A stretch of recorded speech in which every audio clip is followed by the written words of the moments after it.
What's up, gang? Welcome to the Greatness Machine. I'm your host, Darius Mirshahzadeh. I'm so pumped to have you here with me. Now, listen, the Greatness Machine, we're about two things. Number one, people who are living their passions. And number two, those who are creating greatness in the world and doing both of these things despite the odds against them. Each episode, we're going to feature interviews with game changers, business leaders, telling us their origin stories, what made them tick, what got them to where they are now. Why? So it can help you step into your greatness within your life, your business, and your career. Occasionally, you might hear a few solo episodes from myself, moi, as I say, as I leverage my 20 years of entrepreneurship as a CEO and founder to help you grow and level up in your journey to scale your life and your business. So, come be a fly on the wall, enjoy the conversation, and I'm stoked to have you here with me.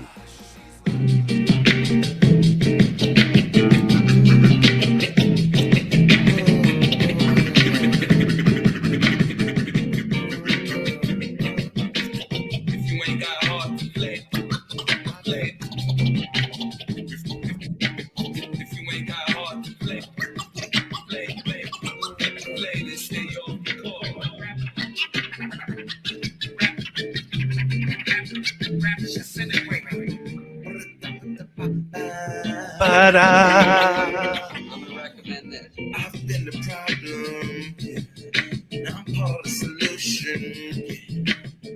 Personal retribution. What up, Brad? What's happening, man? Oh, man, I love that song, dude. I love that that's your favorite song, too. Welcome to the Greatness Machine, my brother.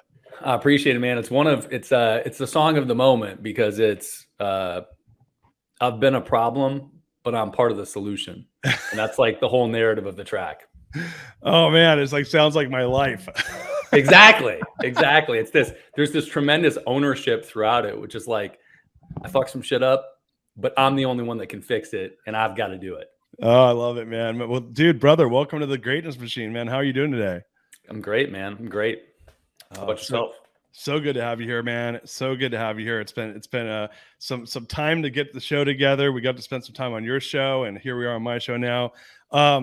Well, let's get started. Listen, guys, welcome to the Greatness Machine. I'm your host, Darius Mirshahzadeh, and boy, do we have a special guest. My main man, my brother from another mother, Brad Weimert, is in the house. Boom. Yeah, buddy. Yeah, man, I've been looking forward to this show for so long. As many of you know, I like to kind of start the show off and talk about how I know our guests. Sometimes I don't know our guests, but Brad, funny enough, we have a bunch of mutual friends, and Brad's an entrepreneur here in Austin. I ended up doing a strategic session for one of our past guests, John Vroman, at this insane, like, I don't even know what you call it, like bar, speakeasy, studio, office, like in downtown Austin. And John's like, oh yeah, let's meet at my buddy Brad's place. And so I go there. I never met Brad before, by the way, and I didn't meet him then that day either. But we're in this like fucking badass space, and I was like, I don't know Brad, but I already like him because no, you can kind of tell like the type of person someone is by the the way they live, and you have this really incredible space. And I worked out of it all day with John. And then after that, and in your space, you have a studio.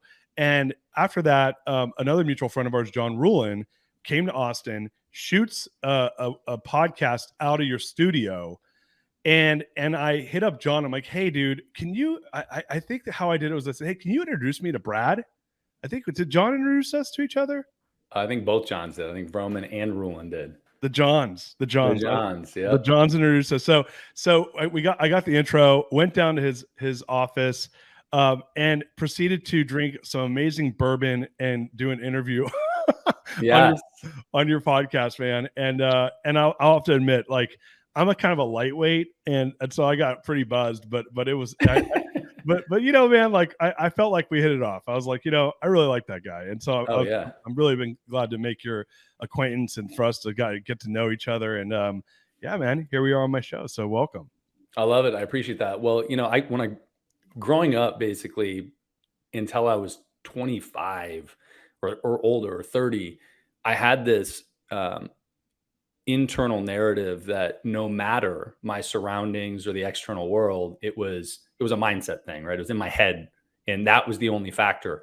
And as I get older, I gained this tremendous appreciation for creating the space that helped fuel the internal narrative. And so today, the spaces that I'm in, whether it's my residence, my office, the lounge, I want the spaces to reflect the type of attitude, mentality, life that I want to be in. So that space is super important to me.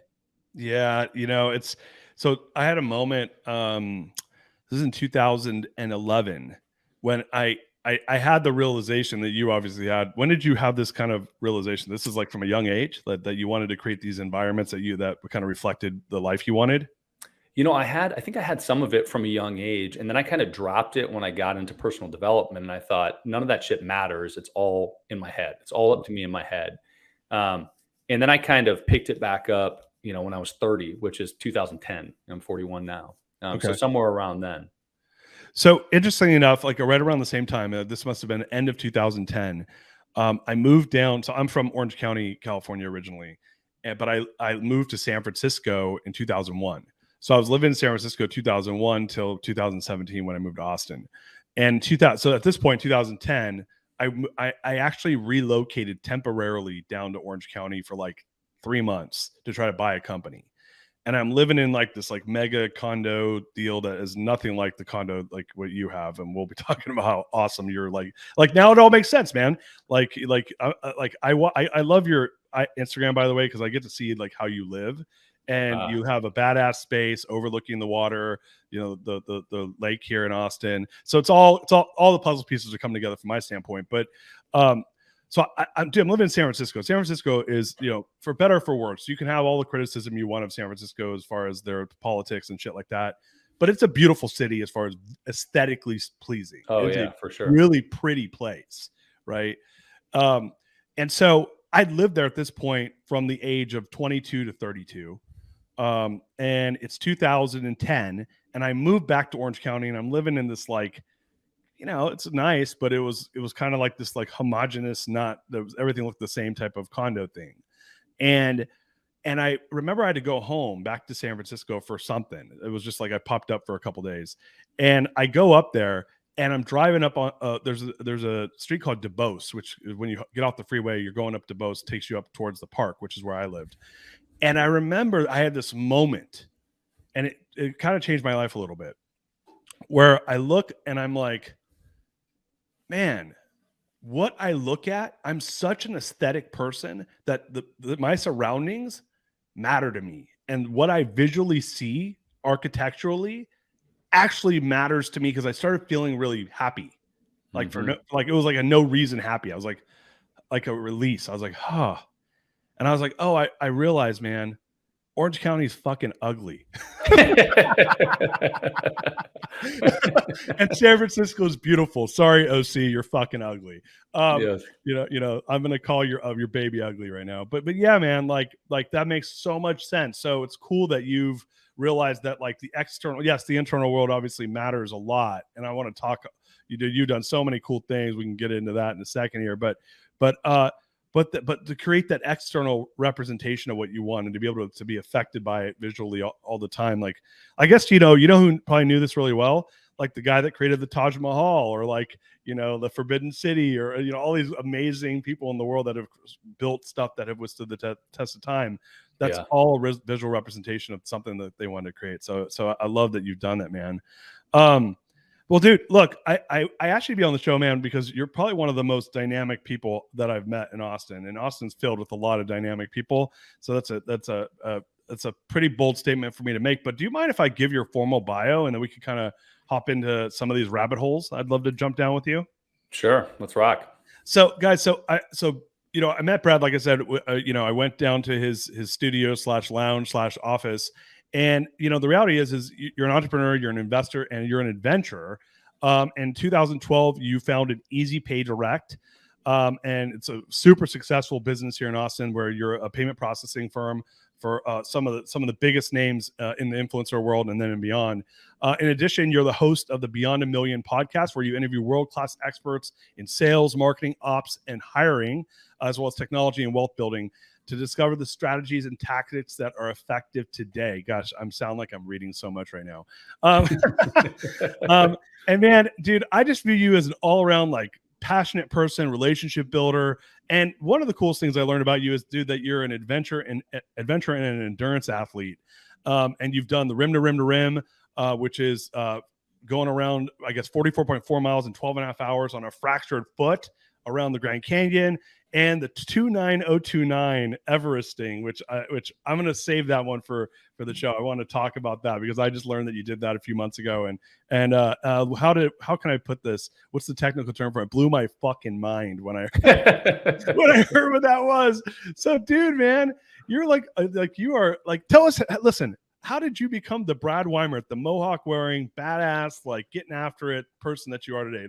Take us back in time. Like, where are you from? How did you like get into all these different things? Man, I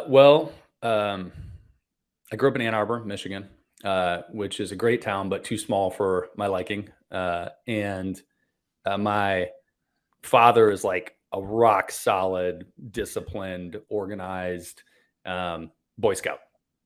And my mother is a little bit of a wild woman, hippie lady, who also was tremendously successful in her own right and is kind of a get shit done person, but very different personalities. And I grew up in trouble all the time. So I got arrested probably 11 times before I was 18, maybe before I was 20. And wait, what'd you get arrested for? Like, do you mind sharing? Nothing super serious, like armed robbery, murder. It's just a few of the caveats of growing up. Kidding.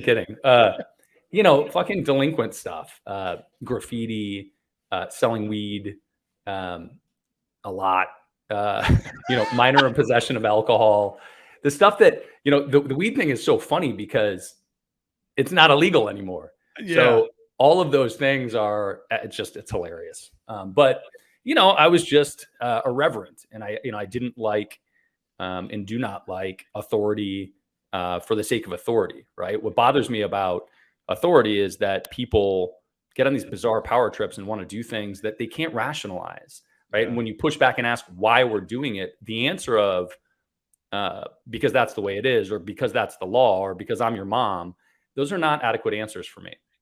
And I think that brought me down the path of entrepreneurship ultimately, but it started with sales. So I got a letter in the mail when I was 18 that said, hey, come in and you'll get paid. I can't remember what it was, $15 per appointment per hour. This is the trickiness of their language. And then it ends up being a group interview for Vector Marketing, which is the marketing arm of Cutco Cutlery. They were recruiting 30,000 kids a year at the time to sell knives. And that is how I know John Vroman and John Rulin and Hal Elrod and a whole litany of other people. And we all kind of grew up together in that space. But in the first 2 weeks, I did what they told me to, and I sold stuff.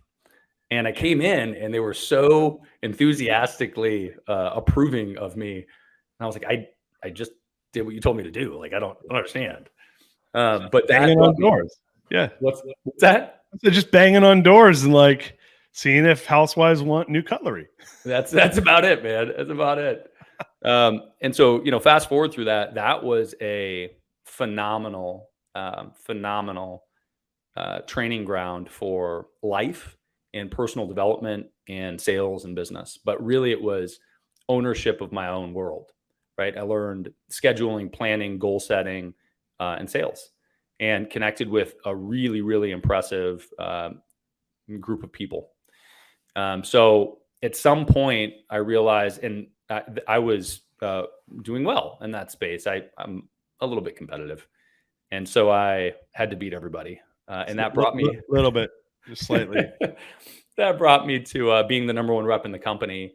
And then the aforementioned people also at different points, Rulin actually in particular was the number one rep in the company for a period of time. And so we all got to know each other that way. But I hit a point where I thought, all right, I'm at the end of this, I'm still trading time for money.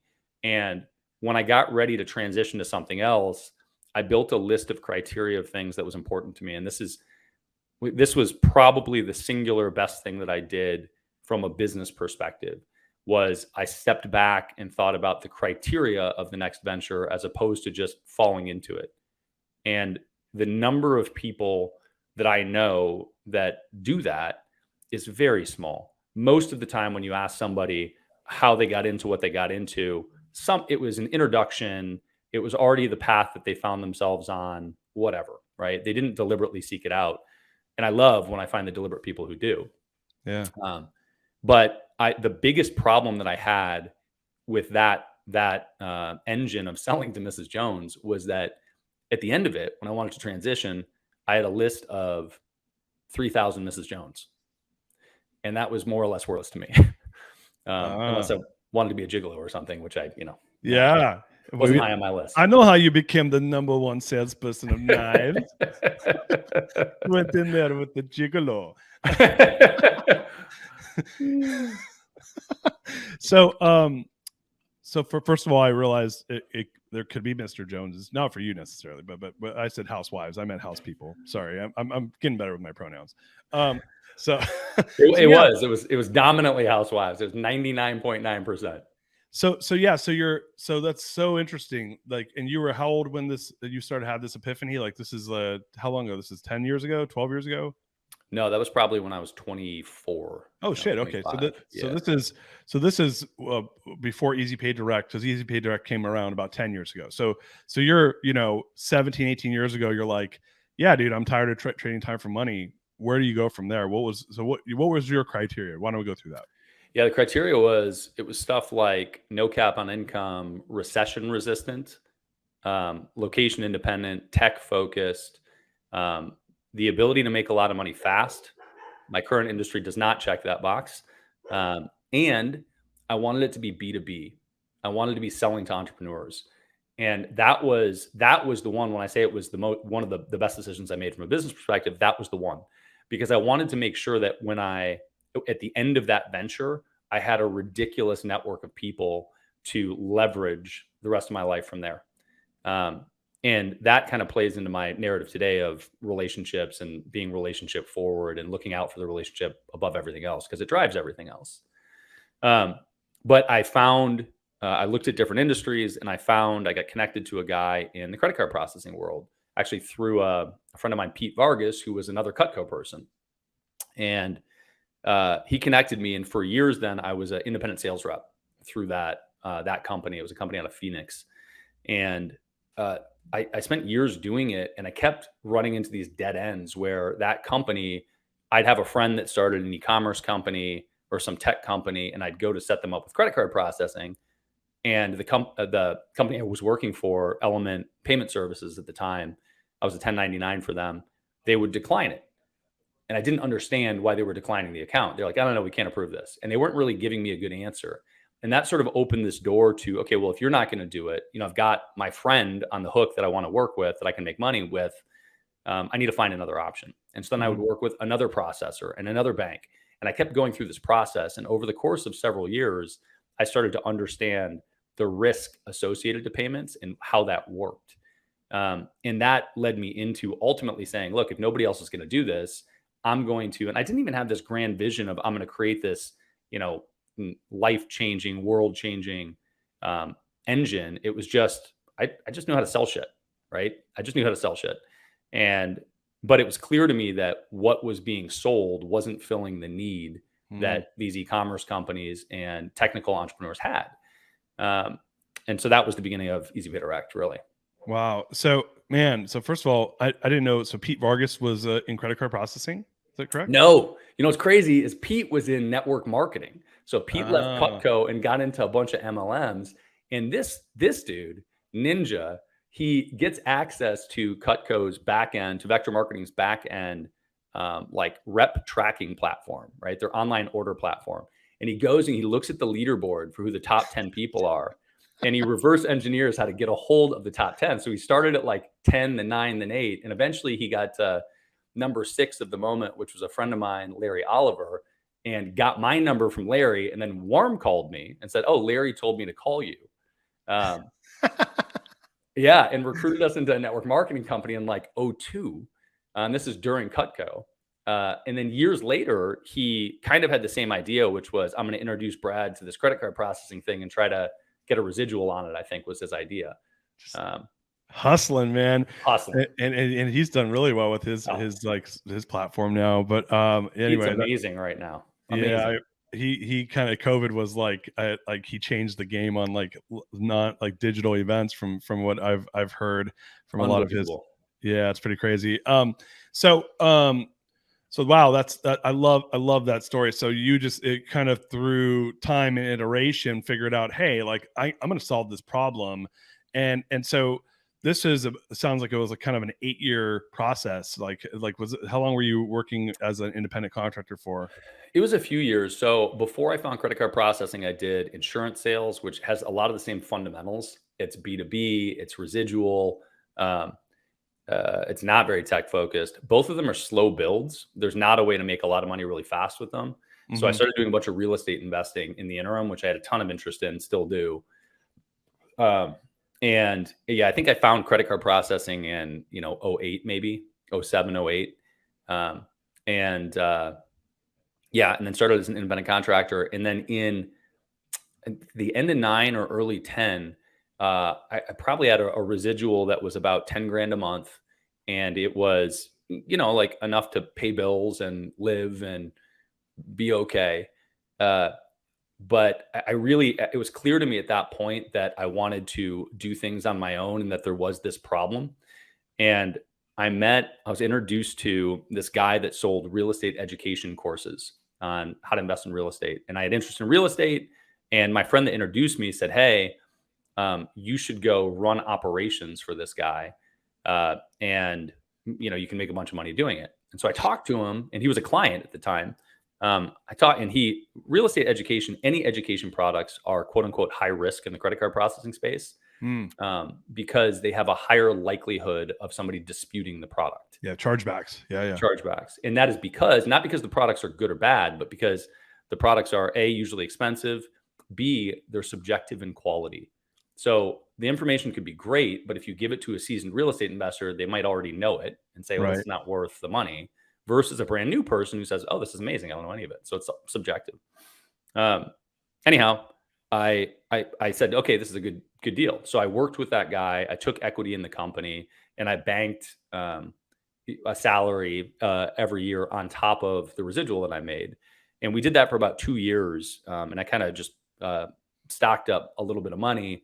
And at the end of that run, that was the beginning of Easy Pay Direct. And I said, okay, now it's time to jump in head first and go tackle this. So you went out, found the banks who would do the type of processing or would accept your client base, and had you already had those kind of built over time because you had kind of figured out where to broker those two over the previous few years?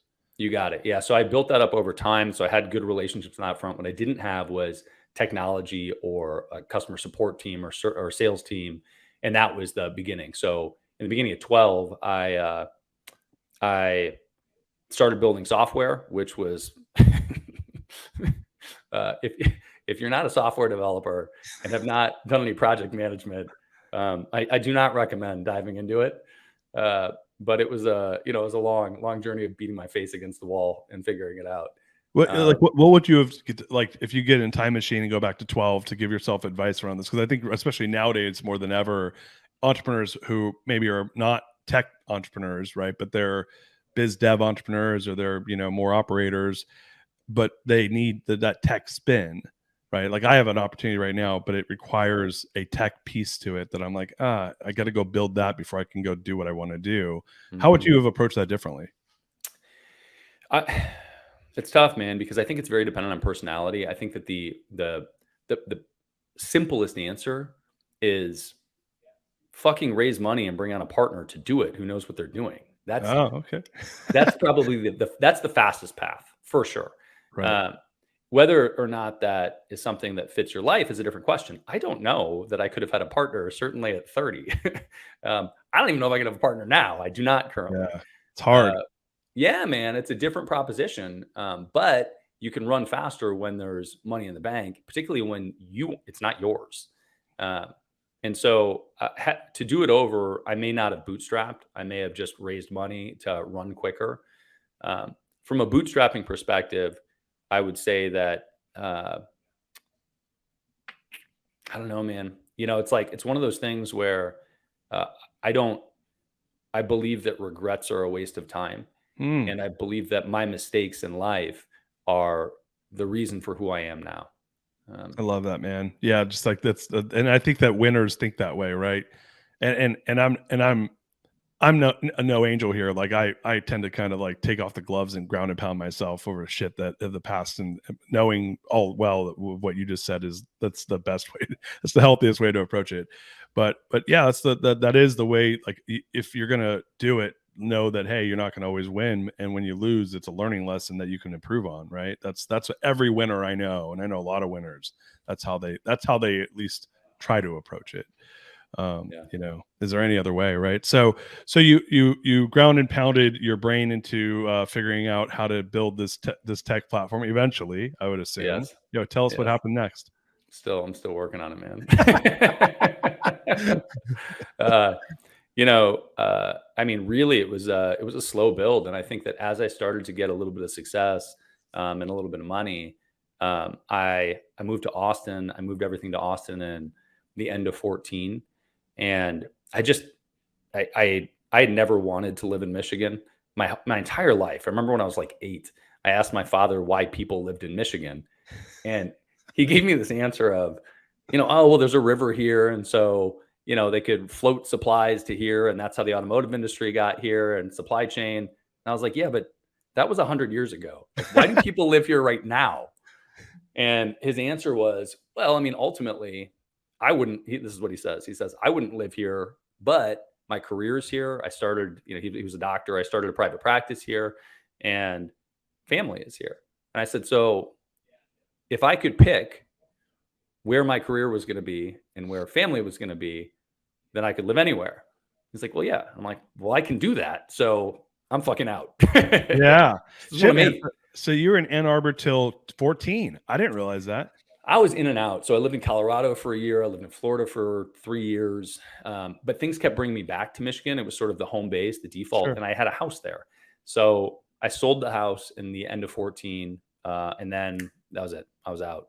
Cut the ties. My folks are still there, but moved to Austin. I was very deliberate about picking a place, and Austin has been a good one. It was, good weather, good people, good tech scene, great food, more attractive women, not necessarily in that order. Yeah, no, this dude is tip of the spear in America right now, as far as I'm concerned. Yeah, me too. Yeah. It really is. So do you miss Zingerman's? I worked at Zingerman's when I was 14. No way, man. I had a sit down with was it Ari? Is that the Yeah, we had a sit down with him in 2018. One of my really, he's actually a former guest on the show, Jeff Shocks. He's actually from Troy, Michigan, but went to Michigan, taught at Michigan, and now he's like a VC. And he got us to sit down with Ari, and we went and hung out all over Ann Arbor, and it was really cool, man. Love it. That's an institution out there. But anyway, sorry. So back to you picked what, like, this is where I say great minds think alike. But I almost moved here in 13 and then pulled the plug on it because my business took off, and I'm like, oh, I can't leave California, and then ended up buying a place here in 16. So while Brad was considering Austin, so was Darius. And this is, I'm telling you, man, do you know who Gina Mullicone Long is? No. Dude, I need to introduce you to her. She's like, she and I were talking, and she's like, Austin is the city of king and queens, and she's from like Whistler, and she's like, it's the city of she's like, this is where like all the, like, she believes in like the previous lives and shit. She's like, this is where all the previous kings and queens from previous lives are now coming to. Whoa. Yeah, she's kind of she's a trip, but she's got a bunch of clients here, and I'm like, yeah, this place is like, there's a magnet here, and like, I'm not going to go and fanboy Elon Musk, but hey, the richest guy in the world just decides to move here. Yeah. Come on. I'm actually kind of okay with fanboying him. All right. There's he's at the status now where I think it's people gain identity by talking shit about him. Yeah. And I just, he's a fucking icon in the entrepreneurial space. He's done so many amazing things. He continues to, and his approach to it is unique, right? I just watched an interview with him where a little snippet where he said, we made all of our patents public. And the interviewer was like, wait, all of them? He's like, well, yeah, I can't. He was like you look at Apple and Samsung arguing over a patent. And he was like, who wins in that?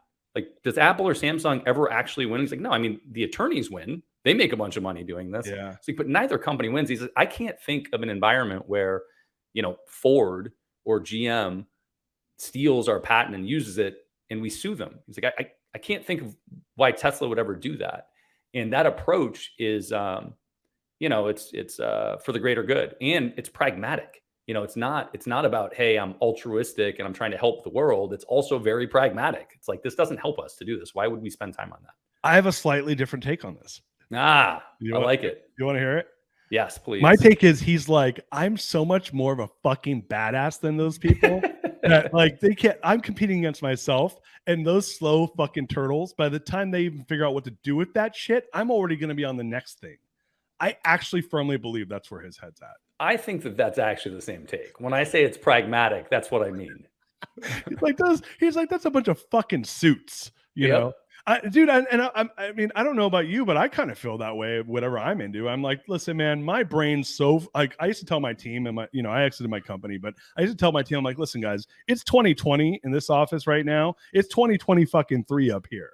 Like, I have to be there because that's the only way we're gonna get there. And I was only, I'm in a boring ass mortgage servicing business where it's like going into 2020, you fuck yourself if you go too far out. But I think that's where like today. Yeah, exactly. Totally. So, so you've been building this business now. I mean, you guys are a legit player, man. It's a decade in. Like, where has the business gone to now that, has it gone to where you thought it would go to? Like, give us kind of some feedback on that.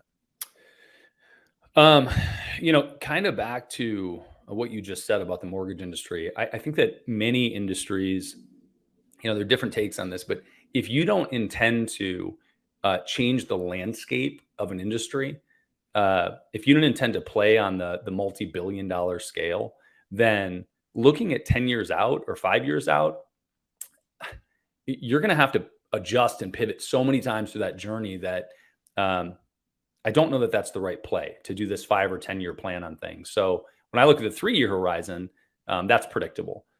Even the 5 is challenging. And when I look at the payment space, there's a lot of volatility. There's a lot of change.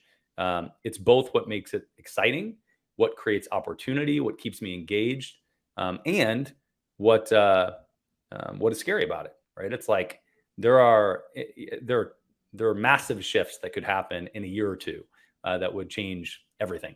But credit cards aren't going to disappear in the near future, and unless you are playing in the macro again, when you're small relative to the entire pie, you can just fucking work harder and you can innovate, and you can change, and you can do more and continue to grow at a fast pace. So, the last 3 years, we've been close to 100% year over year, which is amazing and nuts, and a little intense for me, quite honestly, and a little overwhelming at times.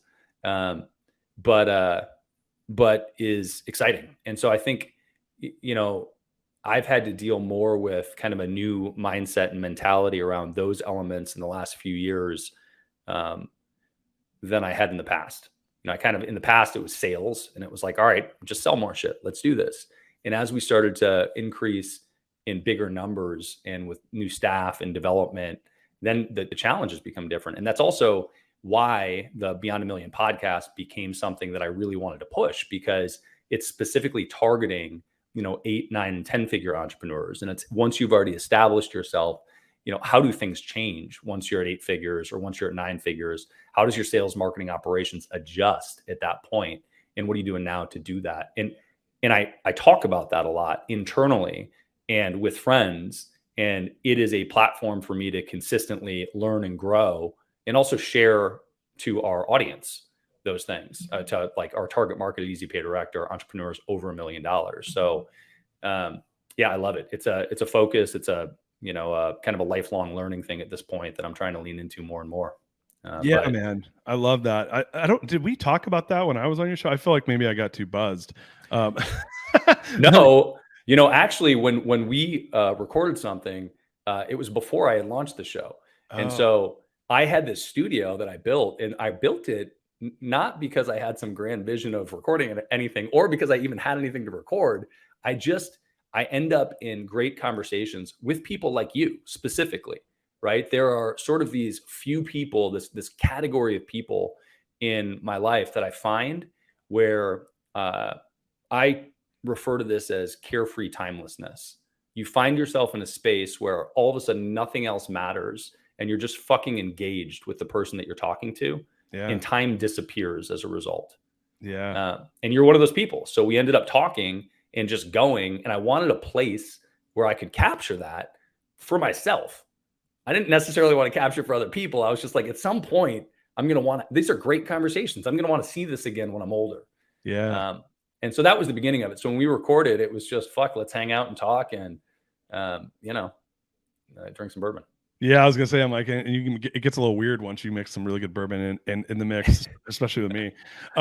So, we should do it if that's the center, because my last business, I grew from essentially like from almost 0 to 9 figures. So I don't know if you knew that or not, but yeah, I did. It's fucking amazing. Yeah, and so I have a lot to say about that specific topic. I saw that you were doing that. I'm like, I don't think we talked about that. I'm like, so yeah, man. Like, I have a lot to say about that.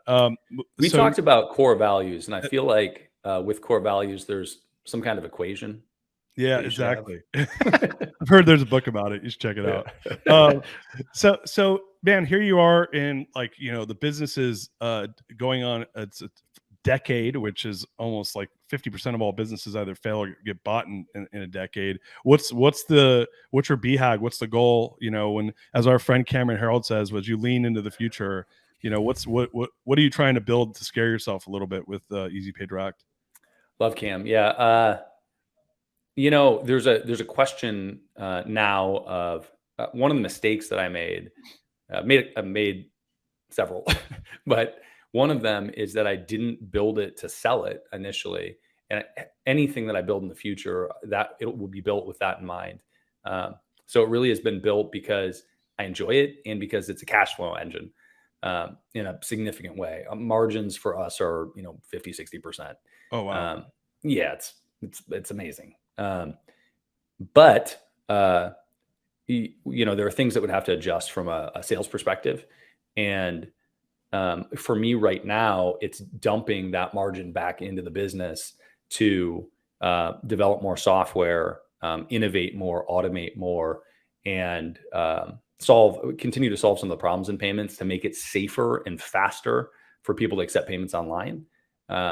So like a Stripe or a PayPal are fast, but they don't do any underwriting. So they're really not safe. And I don't mean safe from like a hacking perspective or, a fraud perspective, but from a business owner perspective, right? If you don't have any underwriting from your provider that's allowing payments, what happens is one day they can just hold your money or close your account because risk has popped up for them. And there's a big conversation there. But if you Google, Stripe held my money, you're going to get tens of millions of hits for people that have this issue. So that's at the forefront of solving problems for us. And then the other is integrating crypto into our stuff. And that's those are the things moving forward that are mission critical. And we overhauled our onboarding platform in the last 18 months. And we're right in the middle of another huge dev push for that. So we've got a full-time development team working on that. And that's the next, like once that happens, we'll have another huge wave of increase, and it won't be 100% year over year. It'll be, 1,000. Wow. And that's the next jump here. And so when you start thinking of crypto and blockchain, I mean, obviously, I come from that world of finance, of old world finance, credit card processing. I would argue it's sitting on top of these mainframe systems. It is a relic of that system. All the banking system is right now. And if blockchain does what everyone hopes it's going to do, that's going to be gone, and it's going to be a new foundation. When you think of credit card processing and blockchain and crypto, what is your best guesstimate of what that looks like? I mean, do you want this to be a 6-hour podcast? No, give me. Hey, I'm give me the elevator pitch because I want to talk a little bit about your adventuring, and we got about 8 minutes left, unfortunately. Yeah. Give me the elevator pitch on what is blockchain. What does the future look like in 60 seconds? Yeah. So Blockchain as a technology is going to replace almost all tech. Everything's going to be built that way because it's distributed, and there is a ledger where you can see the history of everything. Everything will be rebuilt in some sort of blockchain. From a payment perspective, we're not anywhere near there. We have two fundamental problems with crypto as a payment source. In terms of replacing credit cards, it will replace cash in some capacities, and specifically large transactions like a real estate transaction. That could happen in pretty short order. And it's already, far down the dev path. But from a credit card perspective, there are two things that are a problem. One is the speed of the transaction.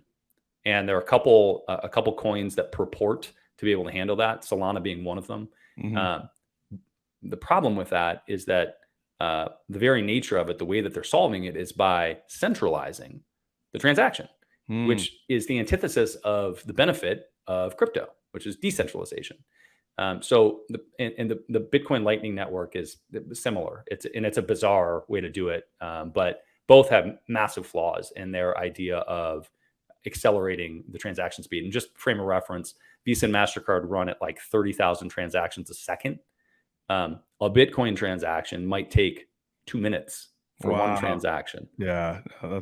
Ripple, I heard they're trying to make that because it's closed, but it's closed, right? It's a closed network, right? From what I understand.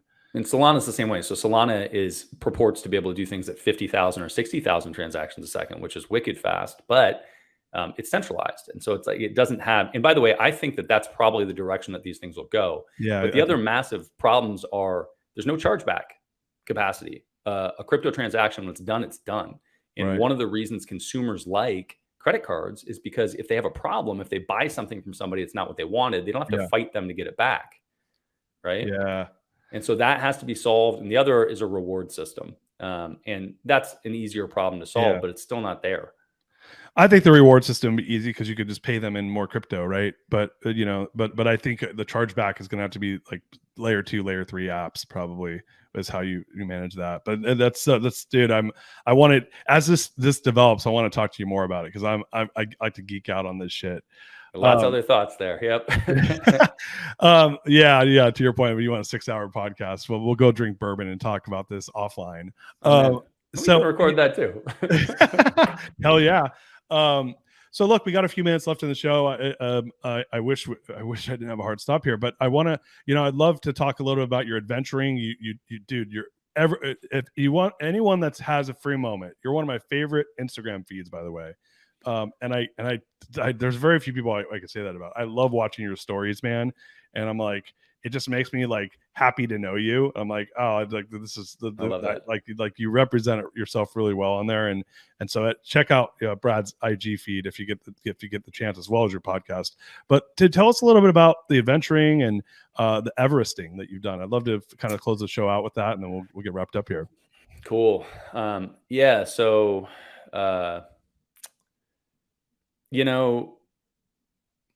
when in 2007, a good friend of mine, I ran into him on at a charity event, actually that John Broman put on for the Front Row Foundation, and he was an adventurer, and his name's Carl Drew, and I knew him from Cutco, and I kind of laughed, and for some reason, I go through these waves where I'm not drinking and I'm sober for a while, and then I'm in drinking mode, and I was in a sober period, so I'm wandering around this charity event, which is very boring, by the way. If you're not drinking, you're just sort of like everybody else is hammered, right? So I see Carl and I'm like, hey, what crazy shit are you doing next? And he says, well, I'm going to ride a bicycle from Los Angeles to Boston. And I laughed at him. And then I went about on my way. And then I started thinking about it. I thought, I know how to ride a bicycle. I can do that. Which is the dumbest thought ever, because knowing how to ride a bike is not the same as knowing how to cycle across the country.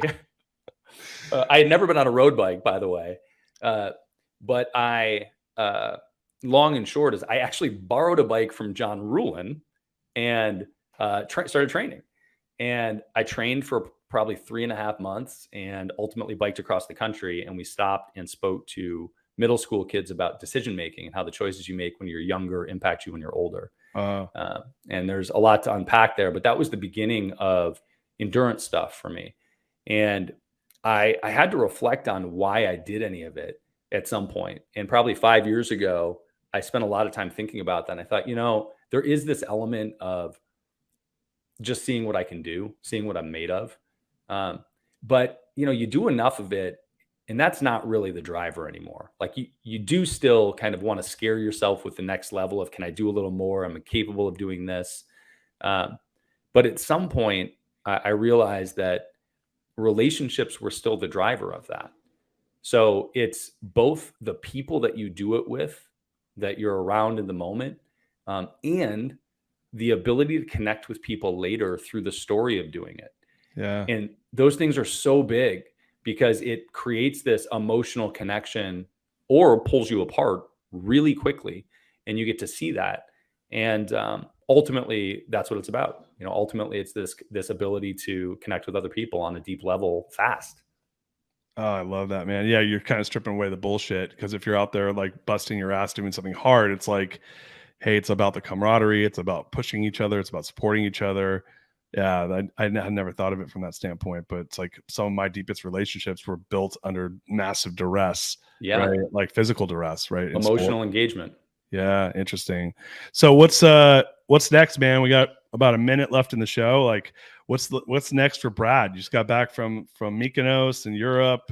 What's the next big thing you're working on? It's a good question, man.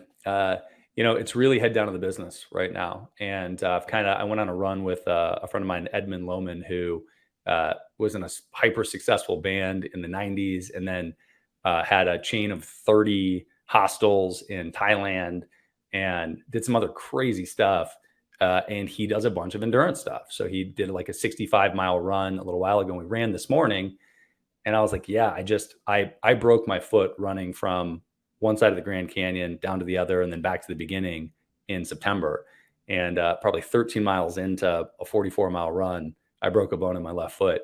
And continuing to run was my choice, but I had a little bit of a recovery path after that. And since then, it's been travel and business. And so there will be, I'm sure, another endurance thing in the future.